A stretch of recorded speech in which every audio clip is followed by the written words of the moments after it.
Hermanos, paz y bien, bienvenidos a una formación más, a esta formación de candidatos a profesión con la que hemos estado trabajando durante las últimas semanas y bueno, donde estamos analizando constituciones generales de la Orden Franciscana Seglar. Vamos a continuar. La semana pasada estuvimos analizando ya el capítulo número 3, que es forma de vida. Analizamos los primeros 3 títulos, ¿se acuerdan? Ojalá sí. Y si no, hay que verlo. Vimos los primeros 3 títulos de este capítulo número 3. Y el día de hoy estaremos analizando los últimos 5 títulos de capítulo número 3. Me da mucho gusto compartir con ustedes. Como bien saben, esta semana sería nuestra última sesión como tal. Lamento que tenga que ser apresurado, pero bueno, las constituciones es un tema muy extenso donde es indispensable que nos pongamos a leer. Entonces, los invito por caridad a que lean, a que estudien, a que reflexionen. Como lo hemos venido haciendo semanas pasadas, yo no me puedo detener a leer artículo por artículo, pero sí a hacer un resumen muy general para que ustedes puedan adentrarse en su lectura y análisis un poquito más. ¿De acuerdo? Sería esta nuestra última sesión de constituciones generales, estaríamos terminando esto y con ello terminaríamos también nuestro bloque de formación sobre constituciones generales y por tanto habríamos culminado ya todo nuestro curso. Vimos historia de la orden, de la OFS, ¿se acuerdan? Qué lejano suena aquellos días en que veíamos la Reforma Gregoriana, que veíamos los penitentes de Asís, el periodo prefranciscano y el periodo franciscano, aquellos momentos en que veíamos la orden franciscana sagrada a lo largo de los siglos, ¿verdad? Por lo menos a mí me parece que fue hace mucho, y la verdad es que con ese curso comenzamos. Después estuvimos analizando regla de la Orden Franciscana Seglar, sus 5 partes, ¿se acuerdan? 5 partes para nuestro estudio y vimos los 3 capítulos de la Orden, artículo por artículo, memorizando, a veces hasta macheteando el título de cada artículo, que es de lo que nos habla, ¿se acuerdan? Muy interesante, a mí me gustó mucho. Y después estuvimos analizando constituciones generales, también 3 capítulos. Y de esos 3 capítulos estuvimos analizando los títulos, los apartados, los artículos, los incisos o los párrafos. ¿Sí? Bueno, muy bien. Ya no me voy a meter tanto en el resumen, es lo que hemos venido analizando y el día de hoy culminaríamos con esa formación. A partir de la siguiente semana, como ya se ha anunciado a ustedes y a toda la fraternidad, comenzaríamos nuevos cursos de formación en nuevas etapas de formación. La obediencia me lleva a tomar otro grupo, otra formación, o sobre todo los invita a ustedes a avanzar en su formación hacia otra etapa y otro curso de formación que será mucho más interesante, estoy seguro que este. Y bueno, con maestros formadores que en lo particular a mí me parece, están muy capacitados. Bueno, sin más preámbulos y agradeciendo el favor de su atención, vamos a entrar en materia y por supuesto los invito a estar atentos y a continuar nuestro estudio y análisis, que como ya lo veíamos la semana pasada cuando analizamos el título de la formación es responsabilidad propia y no termina hasta el último día de nuestra vida. Por eso la formación, después de la profesión, se convierte en formación permanente. Muy bien. Vamos a analizar 5 títulos, del 4 al 8, y vamos a estar analizando elección a los oficios y el cese de ellos, la asistencia espiritual y pastoral de la OFS, la visita fraterna y la visita pastoral, la juventud franciscana y en comunión con la familia franciscana y con la iglesia. Son 5 títulos que voy a procurar resumir. Vamos con el primer título, que sería el título 4. Elección a los oficios y cese. ¿Cuáles oficios? Elección de cuáles oficios. Bueno, ya lo hemos analizado la semana pasada y cuando vimos la regla, que todas las fraternidades, ¿se acuerdan que existen 2 tipos de fraternidades? Muy bien. Todas las fraternidades de una o de otra.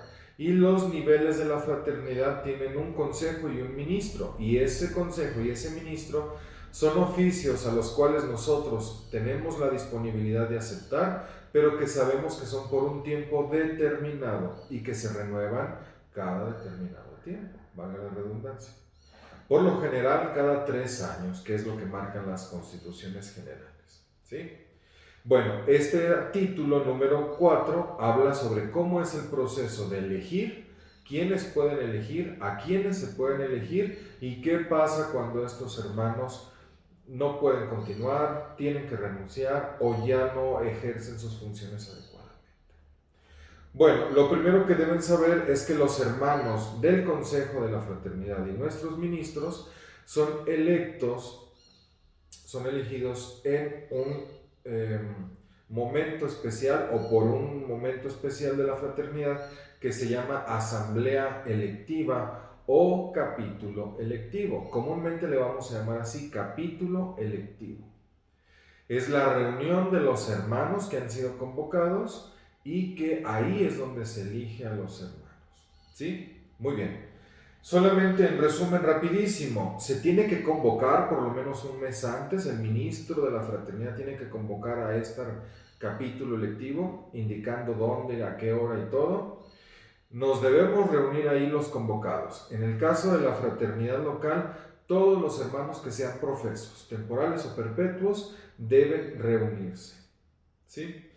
¿Quién preside esta elección? El ministro de nivel superior. En el caso de la fraternidad local, lo presidiría el ministro del nivel regional, en este caso la hermana ministra.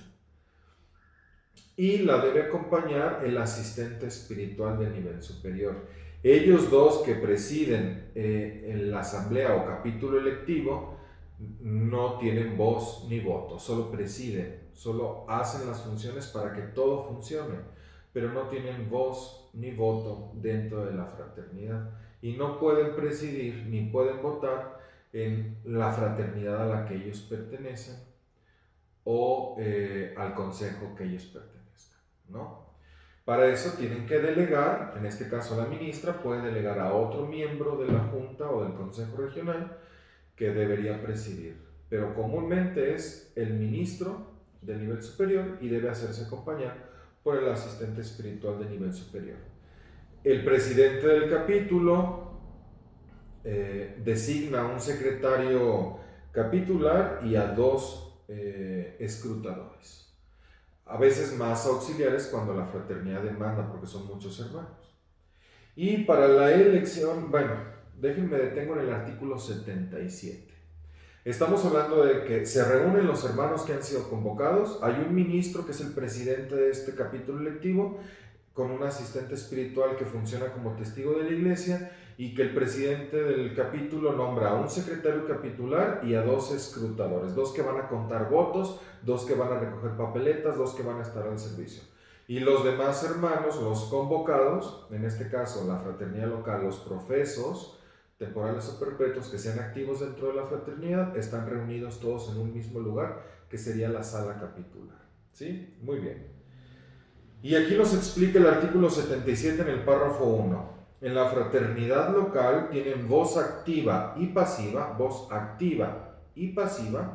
es decir, pueden elegir y ser elegidos. La voz activa es quién puede elegir y la voz pasiva es a quién pueden elegir, bueno, quiénes pueden ser electos, los profesos perpetuos de la misma fraternidad. En la fraternidad local tienen voz activa y pasiva los profesos perpetuos. Todos los profesos perpetuos de una fraternidad local tienen voz activa y pasiva, es decir, pueden elegir y ser elegidos para un oficio.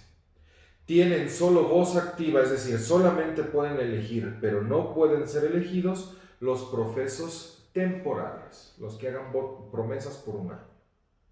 ¿Va? Eso tiene que quedar muy claro. Todos los profesos perpetuos pueden votar y ser votados, y solamente los profesos temporales pueden votar. Los hermanos que no son profesos, que tienen cruz blanca, los hermanos que no son profesos o que incluso no son admitidos a la fraternidad aún, no pueden ejercer su derecho al voto, ni ser votados. ¿Va? Muy bien. Para poder ser válidamente, no, perdón, para proceder válidamente a la celebración del capítulo electivo, se requiere al menos la presencia de más de la mitad de los que tienen derecho a voto. Es decir, la mitad más uno mínimo de los que tienen derecho a voto. Si tenemos 100 hermanos, necesitamos estar 51. Si no hay 51, si hay 50, 49 presentes en ese momento, no se puede proceder a la elección, porque se necesita que esté la mayoría absoluta, así le llamaremos de ahora en adelante, la mayoría absoluta a la mitad más uno de los votos. Si no están presentes la mitad más uno, no se puede ejercer. Esta es la realidad actual de nuestra fraternidad. Por la situación de la pandemia, no podemos convocar a los hermanos. Necesitamos la mitad más uno de nuestros hermanos, de nuestros miembros profesos. Y para eso necesitaríamos un aproximado de 65 hermanos. Pues no se puede, ¿verdad? Digo, como situación muy particular, no podemos tener reuniones de más de 50 personas en los templos. Entonces 65, pues estamos excediendo. Y por eso no hemos podido reunirnos en capítulo electivo. Ya balconeándome yo. Bueno, muy bien. Una vez que se reúnen los hermanos y se está todo el asunto, ya está el presidente, los escrutadores, el secretario y todo, cesan todas las funciones del consejo anterior, dejamos de tener ministro y consejo, o consejo y ministro, y procedemos a la elección de cada uno de los miembros. Si ustedes ya lo leyeron o lo van a leer, a partir del artículo 78 nos especifica cómo se deben ir eligiendo, pero cada uno de los oficios que se van a elegir de manera independiente, de manera separada y por voto secreto. Es decir, primero el ministro, una vez que se haya elegido, por voto secreto de los participantes, de los electores, después seguirá el viceministro y una vez que se termine, seguiremos con los demás consejeros, que se acuerdan, son 13 oficios, pero solamente se eligen en capítulo, quitando el asistente y me parece que solamente se eligen 10 en capítulo electivo. ¿Sí? Muy bien. Para la elección del ministro y del viceministro, se necesita que en el primer escrutinio, es decir, en la primera votación, se tengan la mitad más uno, la mayoría absoluta de los votos. Si uno de los candidatos no recibe la mitad más uno de los votos en la primera votación, en el primer escrutinio, es decir, de los 100, 51 no votan por el hermano, se queda en 50 o en 49 o menos, se tiene que repetir el escrutinio. Un segundo escrutinio, y si en el segundo escrutinio no recibe la mitad más uno, entonces, de entre los dos candidatos que hayan tenido el mayor número de votos, o si son más de dos, de entre los candidatos más antiguos de profesión, se procede a un tercer escrutinio, donde se necesita la mitad más uno de los votos. Si no se logra, entonces se tiene por elegido al más antiguo de profesión. Es decir, un primer escrutinio, mitad más uno. No se alcanzó, bueno, vamos a un segundo. Si no se logra tener este segundo con mitad más uno, la mayoría absoluta, entonces procedemos a elegir a los dos hermanos que hayan tenido la mayor cantidad de votos. Y si son más de dos hermanos, entonces se procede a los que tengan los dos candidatos que sean más antiguos de profesión. Por ejemplo, cuando hay empates. ¿Sí? Empataron 3 hermanos, bueno, entonces vamos a elegir a los que solamente entre los dos más antiguos de profesión. Y con ellos dos, solamente con dos, para poder lograr la mitad más uno de los votos, se procede a un tercer escrutinio donde necesitaríamos la mitad más uno de los votos para uno de los candidatos. Y si aún así no se pudiera lograr, entonces se tendrá por elegido al más antiguo de profesión. Pero tiene que quedar un ministro. Y lo mismo pasa con el viceministro. Para los demás casos, los demás consejeros, después de un primer escrutinio sin la mitad más uno de los votos, se procede a un segundo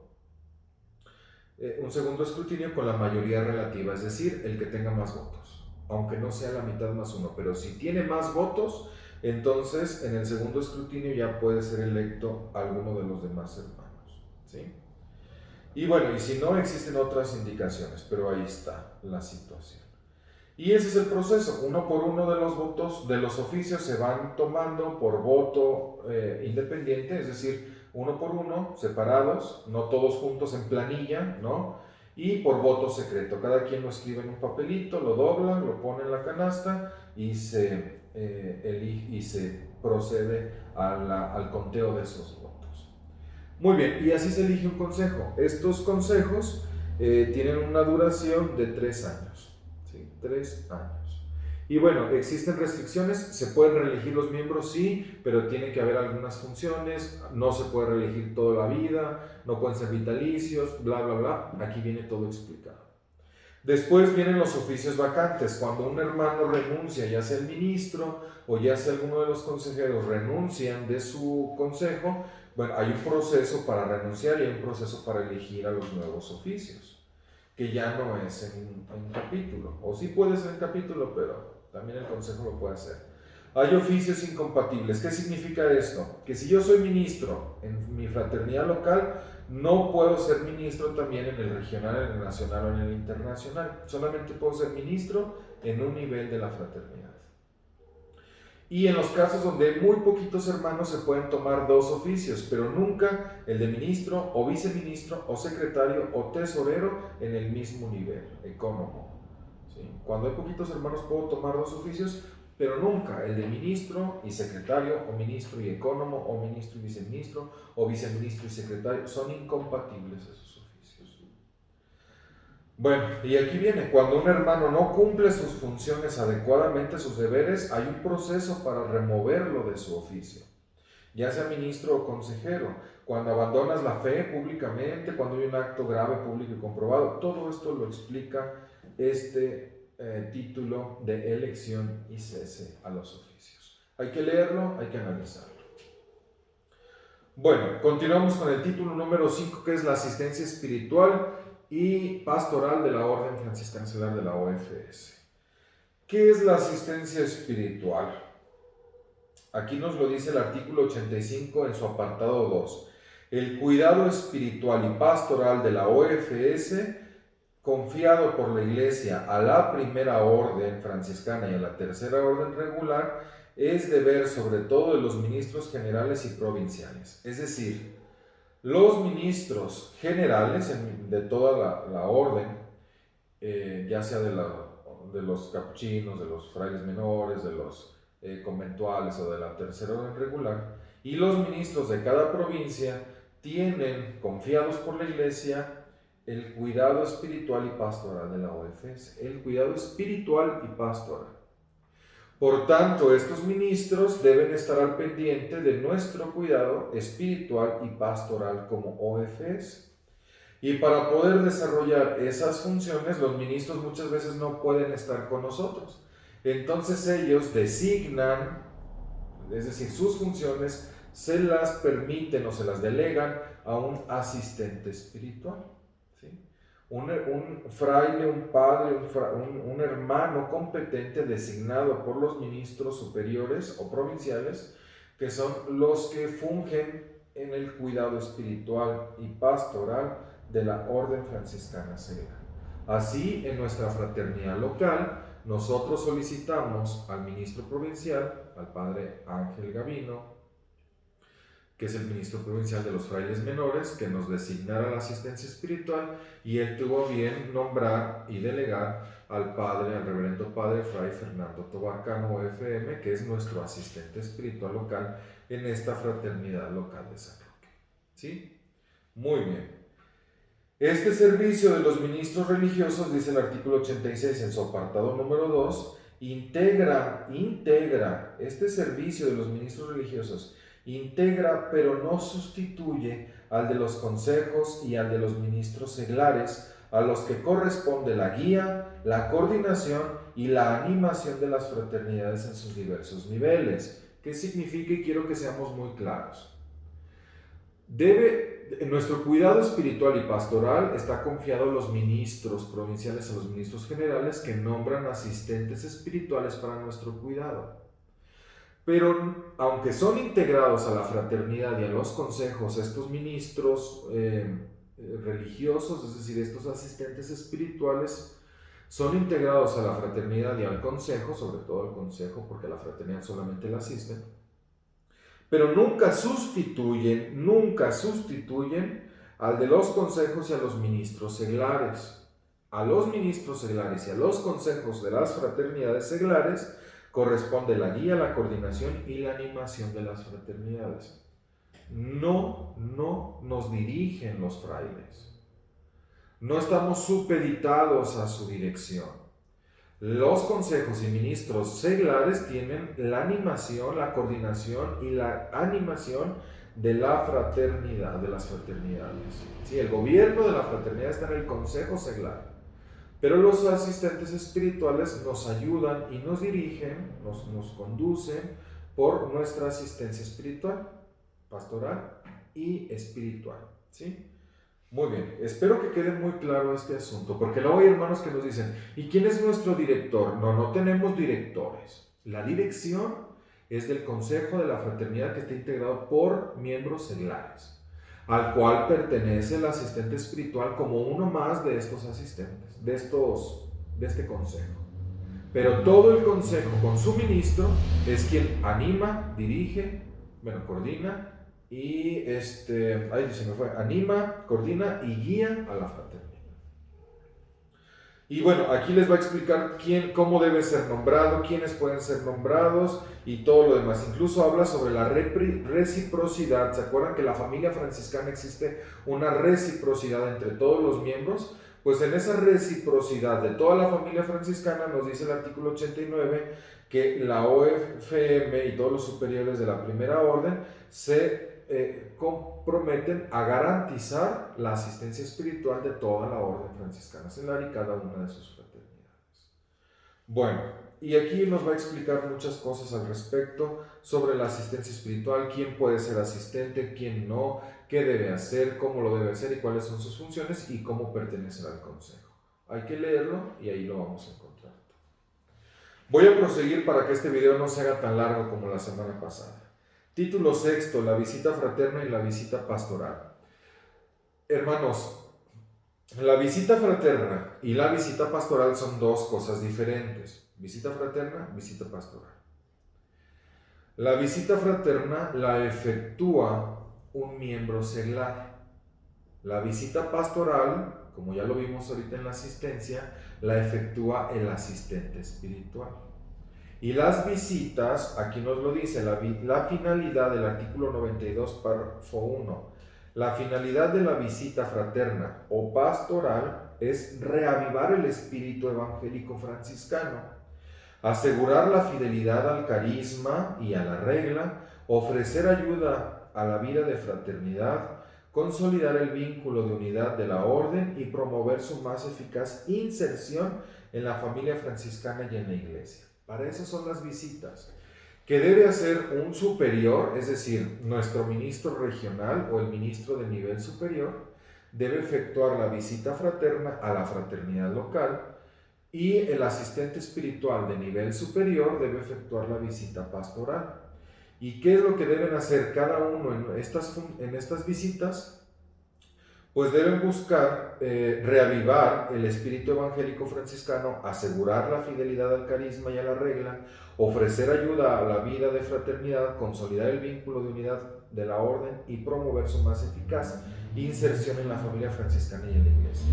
El ministro seglar, cuando se convierte en visitador, en una visita fraterna a una fraternidad de un nivel inferior, en este caso al regional al local, debe venir, visitar, revisar que todo esté funcionando bien, que los hermanos seamos realmente franciscanos, que cumplamos con la regla, que estemos adheridos a la familia franciscana y que estemos participando de la iglesia.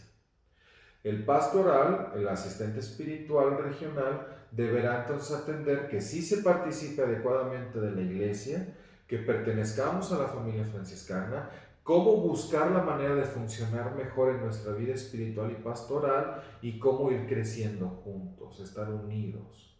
Son dos visitas que son en un momento muy particular y que lo hacen dos visitadores muy específicos y que tienen toda una función de cómo hacerlo.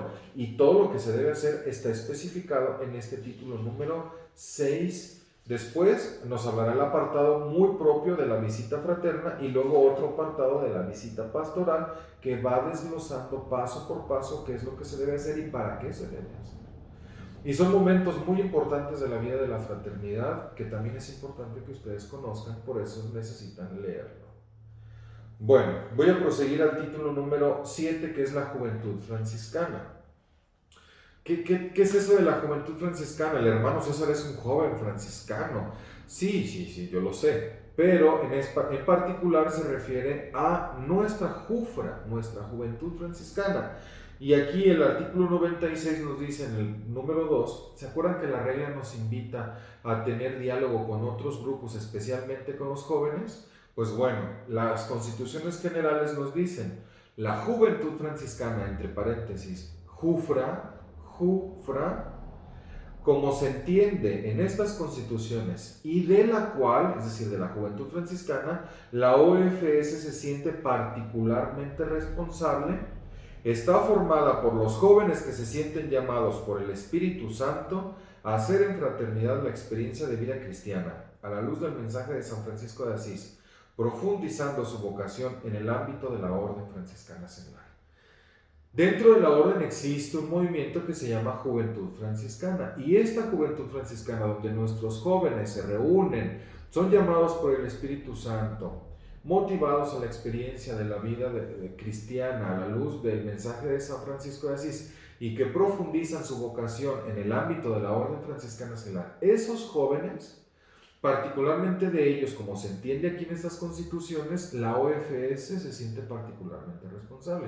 Aquí en nuestra fraternidad local de San Roque tenemos existe una juventud franciscana, un movimiento, una célula, una fraternidad local que se integra a toda la fraternidad entre la NIFRA, la DOFRA, la JUFRA y la OFS, y de la cual la OFS, aunque no la gobierna, sí se siente particularmente responsable de nuestros jóvenes, igual que de nuestros niños y de nuestros adolescentes, de los cuales formamos una sola fraternidad.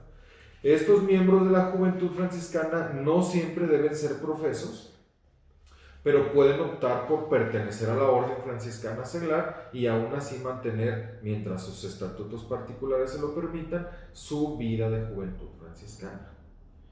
Bueno, las fraternidades de la OFS, dice el artículo 97 en su apartado 2, párrafo 2, las fraternidades de la OFS se comprometen a dar a las fraternidades de la JUFRA un animador fraterno. Nosotros como OFS les damos un hermano que sea su animador fraterno, no su coordinador, un animador fraterno, que junto con el asistente espiritual y el consejo de la JUFRA, porque la JUFRA tiene un propio asistente espiritual y un propio consejo con su propio estatuto, asegura la adecuada formación franciscana y seglar. ¿Sí? Esa es nuestra función y de ahí podemos trabajar. Y para promover una estrecha comunión con la OFS, se pide que los miembros de la JUFRA en diferentes niveles sean profesos. ¿Sí? Sean profesos. Los miembros responsables, los miembros de sus consejos como JUFRA, se les pide que algunos de ellos, a nivel internacional todos, pero en los niveles nacionales, regionales y locales se pide que algunos de ellos sean profesos con OFS y que la OFS les dé un animador para que mantengamos la unidad, la estrecha comunión entre OFS y JUFRA. Y bueno, habla un poquito más de cómo debe ser la relación con la JUFRA, al igual como también hablamos de los niños y de los adolescentes en artículos pasados. ¿Se acuerdan? Sembrar la semilla en nuestros niños. Bueno, y por último, el título número 8, que es En comunión con la familia franciscana y con la Iglesia. Este es el último título, con este se acaban los artículos, llegamos al artículo 103, que es la totalidad de nuestros artículos, y aquí es importante que recalquemos algunas opciones, algunas cosas muy importantes. Estamos hablando de la vida en fraternidad y en particular de la comunión con toda la familia franciscana, pero también con la Iglesia. Y los franciscanos seglares, dice el artículo 98, traten de vivir en recíproca comunión vital. ¿Se acuerdan que ya lo hablábamos en la regla? En recíproca comunión vital con todos los miembros de la familia franciscana, con todos, todos. La primera orden, que son los frailes menores, la segunda orden, que son las hermanas clarisas, las damas pobres, y estoy todo jorobado. Y la tercera orden, que es la orden franciscana seglar. Todos unidos como una familia franciscana, estamos en recíproca comunión vital. La OFS debe permanecer en esa unidad y estemos siempre dispuestos a promover y a participar con iniciativas comunes con todos los religiosos y las religiosas de la primera, de la segunda y de la tercera orden. Muy bien. Y también como parte viva del pueblo de Dios, primero como familia franciscana estar unidos, pero también dice el artículo 99, como parte viva del pueblo de Dios e inspirándose siempre en el seráfico Padre San Francisco, nosotros como franciscanos seglares estamos unidos en plena comunión con el Papa y con los obispos y tratemos de conocer y profundizar la doctrina propuesta por el magisterio de la Iglesia y participemos de la vida de la Iglesia. Ahí nos lo marca muy claro. Pero eso sí, me gusta mucho que aquí nos lo dice. La fidelidad al propio carisma, lo dice el artículo 100 en el párrafo número 3. La fidelidad al propio carisma, al carisma franciscano, pero también seglar, especialmente seglar, y el testimonio de sincera y abierta fraternidad, la fidelidad al carisma franciscano y seglar, y el testimonio de sincera y abierta fraternidad son el principal servicio a la Iglesia, que es comunidad de amor. Sean reconocidos en esta por su ser del que emana su misión. Sean reconocidos por su ser dentro de la Iglesia. ¿Cuál es nuestro ser? Nuestro ser franciscano seglar. Y de ese ser franciscano seglar, que es nuestro principal servicio a la Iglesia, de ahí emana nuestra misión, que ya hemos hablado sobre nuestra misión como franciscanos seglares, que también lo hablábamos la semana pasada con nuestro testimonio de vida como franciscanos seglares, que será nuestra principal misión, la penitencia, la conversión. Bueno, y después nos hablará de otras cosas, ¿no? Que siempre mantengamos la identidad, pero que estemos al servicio de la Iglesia, los que pertenecemos a las parroquias, dentro de las parroquias, cuando estemos en una casa religiosa, pues en una casa religiosa, como es el caso de nosotros, pero que siempre estemos unidos a los obispos, a los párrocos, y que siempre mantengamos la propia identidad. Que incluso mantengamos unidad con otros grupos religiosos, otros grupos de otras parroquias, que mantengamos el diálogo con ellos, y también nos pide en el artículo 103, en el párrafo número 2, que de ser posible, donde sea posible, se promuevan las relaciones fraternas con otras asociaciones que incluso no sean católicas, pero que sí sean inspiradas por San Francisco. Un caso raro, pero que incluso las constituciones nos invitan a que no nos detengamos en nuestra sola fraternidad, que vayamos a nuestra parroquia, que vayamos a nuestros entornos, que estemos unidos a la Iglesia y donde sea posible incluso mantengamos relaciones con los hermanos que no son católicos, pero que están inspirados en San Francisco de Asís. Y con eso habríamos terminado las constituciones generales. Continúa el ritual, que cuando tengan oportunidad denle una ojeadita. El ritual, vienen todos, pues como lo dice el nombre, los ritos, las oraciones, que nosotros como franciscanos seglares en las reuniones de fraternidad debemos establecer. Aquí vienen las oraciones antes de iniciar una reunión, después de iniciar una reunión, para ponernos el escapulario, para ponernos la cuerda, cómo debe ser el rito de admisión, de profesión, de renovación, el de la elección de los hermanos, la consagración a la Virgen María de Guadalupe. O sea, está interesante el ritual con muchas rúbricas que también les puede ser de mucha utilidad. Muy bien, habremos con eso terminado el estudio y el análisis de nuestras constituciones generales, igual que de la regla, igual que de la historia de la Orden Franciscana Seglar, y con eso habríamos terminado nuestra etapa de formación. En particular quiero agradecer el favor de su atención, siempre, el estar al pendiente también de este formador, que yo sé que pues me falta muchísimo, ¿no? Y no es una falsa modestia, sino una realidad. Sé que me falta muchísimo, sé que debí estar más al pendiente de ustedes, pero bueno, no me voy a quemar aquí en Facebook, en particular lo platicaré con ustedes, pero en verdad que los invito, hermanos candidatos a profesión, hermanos cada uno de ustedes, no voy a decir sus nombres porque voy a hacer más largo el video, pero cada uno de ustedes que son candidatos a profesión, ya sea en la Fraternidad Local de San Roque o en otra fraternidad que nos hacen el favor de ver estos videos, los invito a que seamos fieles a la vocación que estamos eligiendo. Ustedes que aún no son profesos están en un proceso de discernimiento.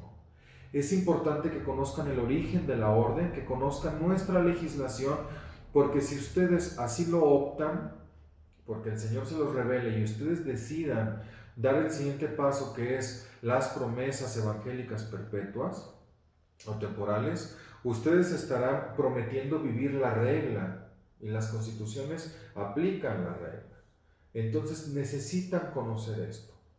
Pero los invito a que lo conozcan de verdad, no como fieles reglas, así normas que se deben vivir, sino a un camino de vocación y de santidad que viene indicado aquí. Cómo vivir el Evangelio bajo esta forma de vida, esto que nos va marcando la pauta y que es la inspiración que San Francisco de Asís dejó para nosotros que somos franciscanos seglares. Es un camino de salvación si nosotros nos esmeramos en vivirlo. Pero si lo prometemos que lo vamos a vivir y después ya no lo hacemos, entonces se convierte no solo en el proceso de salvación, sino incluso nuestra negativa se convierte en el proceso de la condenación eterna. Por eso es importante que ustedes reconozcan que esto es una vocación y que si no la tienen, entonces no profesen. Pero si la tienen, esfuércense, arrójense, desvívanse, porque en esto está nuestra santidad. Y los que ya somos profesos, entonces desgastemos todo por tal de seguir a Cristo bajo las huellas de San Francisco de Asís, tras las huellas de nuestro seráfico Padre San Francisco de Asís y de todos los modelos de vida franciscana, especialmente los de vida de franciscanos seglares. Les mando un fuerte abrazo, los tengo en mi oración sincera, mi pobre oración, y cualquier cosa yo sigo a la orden, ¿verdad? No porque deje de darles la formación significa que dejo de ser su hermano, ¿no? Estoy al pendiente, cualquier aclaración, cualquier duda, cualquier escucha incluso, estoy al pendiente de ustedes, sigo aquí a la orden. Y en verdad que me da mucho gusto compartir, aunque sea en la distancia, pero siempre en la cercanía de la oración, compartir con ustedes estos preciosísimos momentos. Bueno, no sigo porque chillo. Nos seguimos encontrando y seguirán teniendo formación y formadores muy adecuados. Nos encomendamos como siempre lo hemos hecho, nos consagramos a la Virgen María, abogada de nuestra arquidiócesis, patrona de ella, protectora de nuestra ciudad, y de San Roque, que es el protector de nuestra fraternidad y abogado contra las pestes. Oh Señora mía, oh Madre mía, yo me ofrezco enteramente a ti, y en prueba de mi filial afecto, te consagro en esta tarde y para siempre mis ojos, mis oídos, mi lengua, mi corazón. En una palabra, todo mi ser, ya que soy todo tuyo, Madre de bondad. Guárdame y defiéndeme como cosa y posesión tuya. Amén. Dulce Madre, no te alejes, tu vista de mí no apartes. Ven conmigo a todas partes y solo nunca me dejes. Ya que nos proteges tanto como verdadera Madre, haz que nos bendiga el Padre, el Hijo y el Espíritu Santo. Amén. San Francisco y Santa Clara de Asís, rogad por nosotros. San Roque de Montpellier, ruega por nosotros. Paz y bien, hermanos. Un abrazo fuerte, caluroso, cariñoso.